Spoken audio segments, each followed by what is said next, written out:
সীমান্ত আছে সীমান্তরক্ষীও, নেই শুধু সীমান্তের কাঁটাতার। প্রায় 500 কিলোমিটার সীমান্তে কাঁটাতার নেই। জমিজট নাকি রাজনীতির দায়থালাতেলিতেই ভুগছে সীমান্তের আমজনতা? এতেই বাড়ছে অনুপ্রবেশ। উদ্বিগ্ন প্রধানমন্ত্রী থেকে কেন্দ্রীয় স্বরাষ্ট্রমন্ত্রী। ঠিক ভুলের খোঁজ নিতেই গ্রাউন্ড জিরোতে দূরদর্শন সংবাদ। মালদার একটা ভারত বাংলাদেশ সীমান্তে রয়েছে আমরা।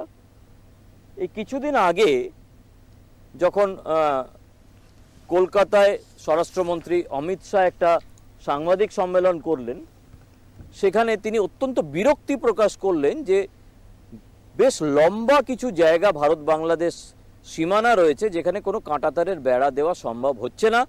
তার কারণ হচ্ছে পশ্চিমবঙ্গের তৃণমূল কংগ্রেস সরকার, মমতা ব্যানার্জি, তিনি জমি দিচ্ছেন না। এইটা সেই রকমই একটা সীমানা যেখানে কোনো কাঁটাতারের বেড়া নেই, এবং তার কারণ হচ্ছে এখানে জমি সমস্যা। এবং এবারের নির্বাচনে এই জমি সমস্যা, কাঁটাতারের বেড়া এবং অনুপ্রবেশ একটা বড় ইস্যু হয়ে দাঁড়িয়েছে। দেখা যাক আগামী নির্বাচনে, যেহেতু বিজেপির তরফে বলা হচ্ছে যে অনুপ্রবেশ একটি বড় ইস্যু, পশ্চিমবঙ্গের নিরাপত্তা একটি বড় ইস্যু, এবং এই কাঁটাতারের বেড়া, সেখানে রাজ্য সরকারের উদাসীনতা কি পর্যায়ে দাঁড়ায়, তারই একটা গ্রাউন্ড রিপোর্টিং রাকিব, হিমাংশু এবং প্রসেনজিতের তরফ থেকে। দূরদর্শন সংবাদ, মালদা।